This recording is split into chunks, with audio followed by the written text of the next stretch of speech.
இப்ப சில பேர்லாம் என்ன சொல்றாங்கன்னா future CM of Tamil Nadu, future chief minister of Tamil Nadu அந்த மாதிரி எல்லாம் கூட பேசிக்கிட்டு இருக்காங்க. இப்ப கமெண்ட்ஸ்ல பாத்தீங்கன்னா நீங்க தான் அடுத்த சிஎம் ஆவீங்க. அப்புறம் இன்னும் ஒருத்தர் கமெண்ட் அந்த கமெண்ட்டை சொல்லிட்டு கேமரா இப்ப சிரிக்காம இருங்க பார்க்கலாம்.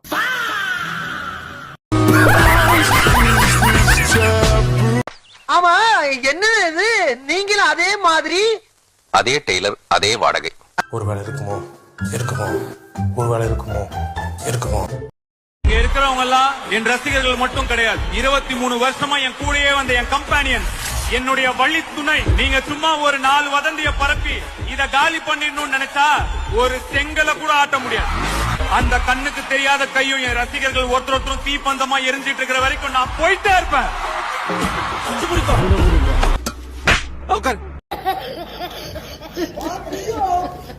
நீங்க எல்லாரும் சேர்ந்து இன்னும் நிறைய நலத்திட்டங்களை செய்யணும்.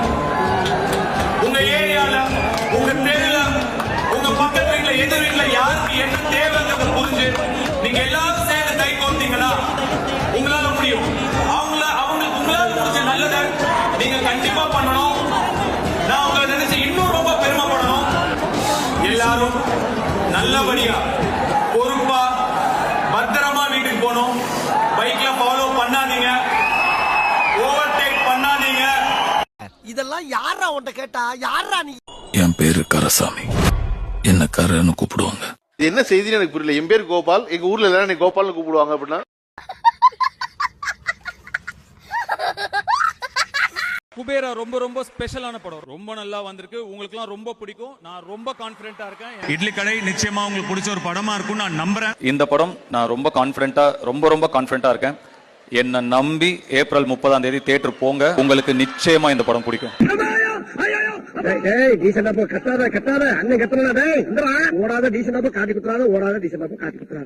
இதெல்லாம் நம்மளுக்கு பழக்கப்பட்டதா. ஓடாத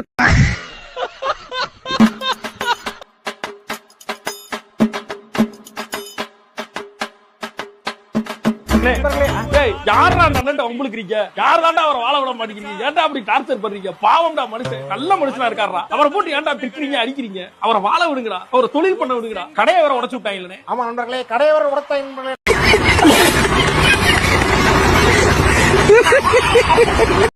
ஓம் நமச்சிவாய. ஜெய். எண்ணம் போல் வாழ்க்கை, எண்ணம் போல் தான் வாழ்க்கை.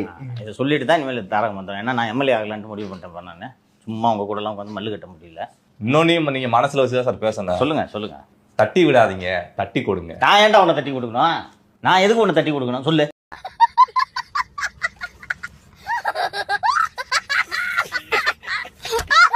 கார்டன்ல வீடு இவ்வளவு பெரிய பேச்சு பொருளா மாறும் அப்படின்னு எனக்கு தெரிஞ்சிருந்தா நான் பேசாம ஒரு சின்ன அபார்ட்மெண்ட்லயே இருந்திருப்பேன். எங்க நான்லாம் போயஸ் கார்டன்ல வீடு வாங்க கூடாதா? இதெல்லாம் யாரா உன்கிட்ட கேட்டா? ஒரு நாள் எனக்கு சந்தோஷம். இதோட நிக்க கூடாது. சூர்யா, சிவகார்த்திகேயன், வேற யாருப்பா பெரிய ஹீரோ? ராகவலாரன். அவர் வந்துட்டாரே, பார்க்கும்போது எம்எல்ஏ சார்னு கூப்பிடுறாங்களா ரோட்ல எல்லாம்? அவரை மியூசிக் டைரக்டர் வரட்டும். ஏன் இவர்களை வரவேற்கிறேன் என்று கேளுங்கள். செம்ம தமாசா இருக்கும். 2 காரணங்கள் இவர்களை வரவேற்பதற்கு. இவர்கள் இன்று கோடி கோடியாக சொத்துக்களும் வீடுகளும் வைத்திருப்பது யாரால்? மக்களால். நம்மளால இல்லையா?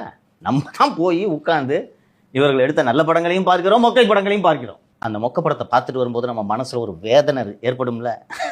எப்படி பழி வாங்குறது? வாங்க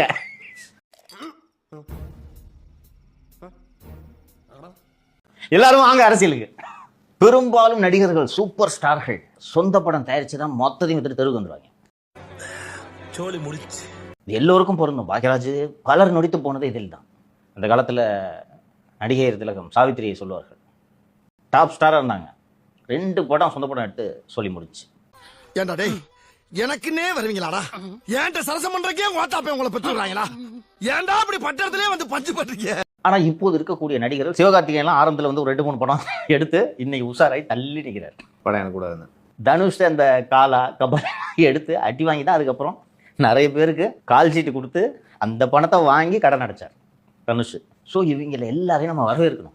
2 காரணம். 1 என்டர்டைன்மெண்ட். ஷோ எப்படி இருக்கும் யோசிச்சு போரு.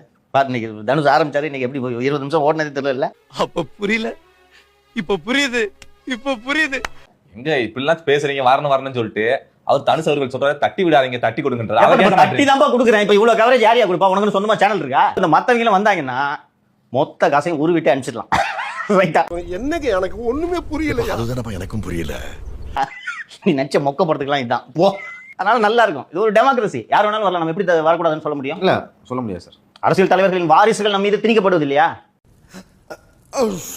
என்ன பண்ண முடியுது? வரட்டும், வாங்க, வரவேற்போம். இன்னும் இது மாதிரி டிசைன் வரும், பல எண்ணம் போல் வாழ்க்கை வரும். என்ன சிவகார்த்திகேயன்லாம் என்ன கொள்கை முழக்கத்தோடு வர்றாருன்றது பார்ப்போம். வரவங்களாம் வரட்டு சார். கொஞ்சம் இந்த மாதிரி டைலாக் எல்லாம் கொஞ்சம் வித்தியாசமான டைலாக் புதுசா பாப்பாங்கப்பா, நல்லா இருக்கும். இப்ப இவரு இதை வச்சுட்டாரு, வேற வைக்கணும்ல. சிம்பு வரும்போது புது ஐட்டத்தோட வருவாரு.